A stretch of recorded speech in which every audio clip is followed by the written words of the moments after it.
Math has become a flashpoint in many parts of the country as falling test scores have ignited debate about how the subject is being taught in schools. The discussion has been particularly intense in Ontario, where Premier Doug Ford has vowed to introduce a back-to-basics reshaping of the math curriculum.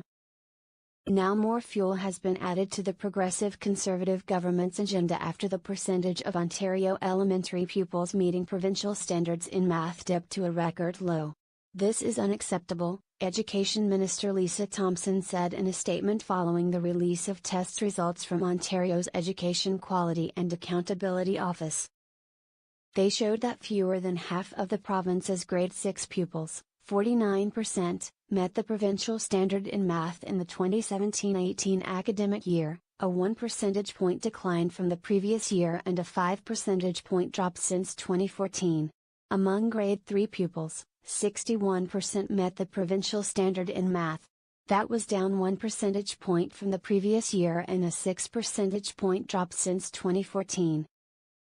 The provincial standard is equivalent to a B grade. In an email on Tuesday to school board chairs, a copy of which was obtained by the Globe and Mail, Ms. Thompson asked districts to refocus one of their 3 mandatory professional activity day for teachers on arithmetic skills, and that they do so before the December holidays.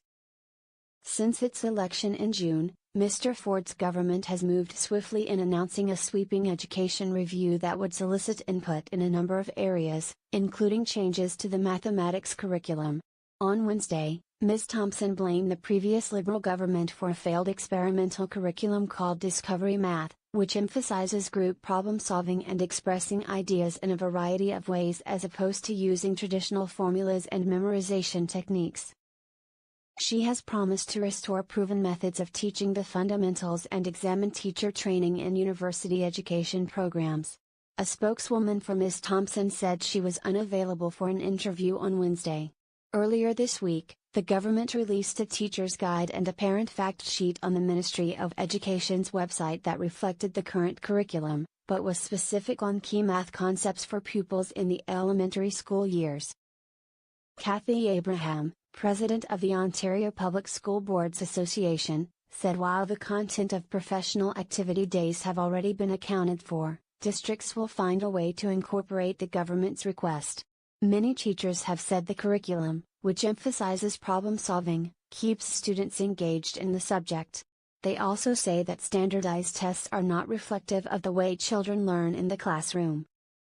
But some parents and math educators have called on ministries of education to improve teacher training and return to an approach that emphasizes practice and memorization in the early years over creative strategies to solve problems. In Alberta, the provincial government is overhauling its curriculum that would, among other things, have children memorize more of the multiplication tables earlier, be introduced to fractions starting in grade 1 as opposed to grade 3, and have financial literacy explicitly addressing counting money. Our government has heard parents' and students' concerns about math, and we know that strong math skills are key to successful learning, Education Minister David Eggen said in an email statement. Alberta's United Conservative Party leader Jason Kenney commended Mr. Eggen for taking some steps away from Discovery Math. Our primary concern is that a revised curriculum not pursue failed pedagogical fads like so-called discovery learning, and that it be politically neutral, he said in an interview on Wednesday. Manitoba's new Education Minister Kelvin Gortson has also indicated his province will look more closely at math curriculum and teacher training, according to a news report. In Ontario, Clive Packer, an Ottawa area parent who has been outspoken about the failure to change the direction of math education, argued that the curriculum does not allow pupils to master the basics in the early grades before moving on to more complex topics. He said he was unclear what the Ford government was proposing, but was cautiously optimistic because, unlike the Liberals, it was listening to the voices of parents.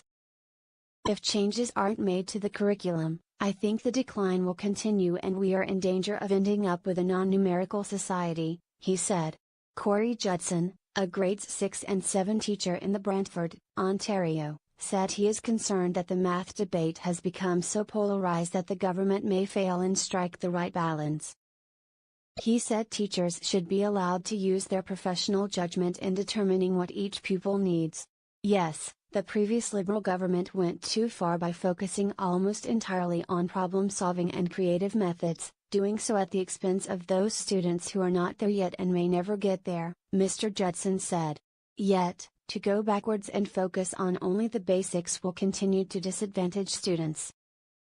Ontario's previous government had targeted declining math scores with a renewed math strategy, launched in the fall of 2016 and included mandating elementary school students receive at least 60 minutes of math instruction daily and as many as 3 math specialist teachers to every school. Mr. Ford's government has replaced that strategy with one titled Focusing on Fundamental Mathematics, and refocused the $55 million in existing math investments to boards to support math coaches in training focused on the fundamentals of math. Much of the focus has been on math. But the eCal data also showed that the number of students meeting the provincial standard in reading improved over the past 5 years, and 80% of grade 6 students meet the provincial standard in writing. With a report from Kelly Kreiderman in Calgary,